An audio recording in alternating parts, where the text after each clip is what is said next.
మూడవది వైద్యం. Village health clinics పెట్టాడు.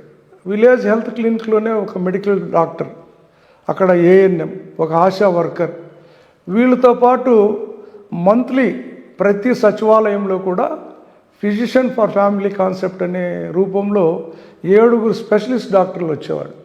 వచ్చి ఆ 2500 జనాభాకి ఏం కావాలి, వాళ్ళ ఇండ్లలో డైరెక్ట్ వెళ్ళి వాళ్ళకి 7 రకాల జబ్బులు చెక్ చేసి వాళ్ళకి కావాల్సినటువంటి మెడిసిన్స్ ఇండ్లలో ఉచితంగా ఇచ్చేవారు. ఈ విధంగా వైద్యపరంగా కూడా ముందుకెళ్ళాడు. ఈ రకంగా గ్రామీణ ప్రాంతాల్లో అన్నింటినీ కూడా ఆయన దగ్గరగా చూసి ఈ అభివృద్ధి తీసుకొచ్చి ముందుకు వెళ్ళాడని మేము భావిస్తున్నాం జగన్మోహన్ రెడ్డి. ఇక పారిశ్రామికంగా మనకు అమరావతి అయితే నీటిలో మునిగేటువంటి ప్రాంతం, ఆ ప్రాంతాన్ని అభివృద్ధి చేయలేము అని అనుకున్నా. ఇప్పుడు చంద్రబాబు చెప్తున్నది కూడా అదే. ఆర్థిక రాజధాని వైజాగ్ అంటాడు, అసెంబ్లీ అమరావతి అంటాడు, న్యాయ వ్యవస్థ కర్నూలు అంటాడు. జగన్మోహన్ రెడ్డి చెప్పింది కూడా సేమ్. కదంటే ఈయన ఆర్థిక రాజధాని అంటున్నాడు, ఆయన ఎగ్జిక్యూటివ్ రాజధాని అని చెప్పాడు జగన్మోహన్ రెడ్డి. మనకు వచ్చేటువంటి ఇన్ఫ్రాస్ట్రక్చర్స్ పారిశ్రామికంగా ఏదైనా అభివృద్ధి సాధించాలంటే వైజాగ్ మనకు పట్టణం ఉంది, పట్టణంలో ఓడరేవులు ఉన్నాయి మనకు.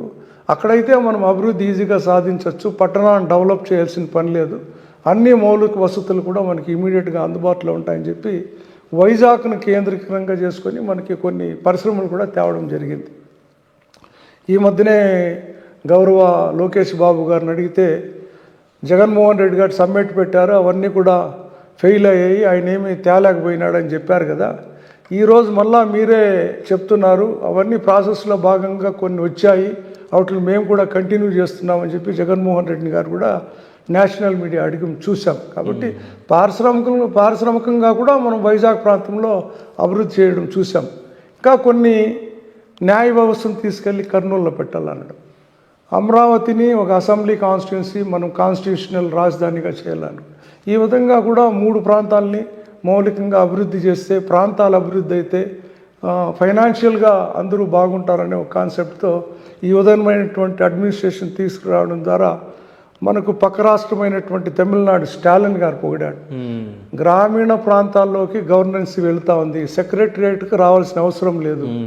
ఇక్కడ సిద్ధరామయ్య గారు చెప్పారు, మనకు ఆంధ్రాలో పాలసీ చాలా బాగుంది, గ్రామ సచివాలయం మనం పెడితే బాగుంది.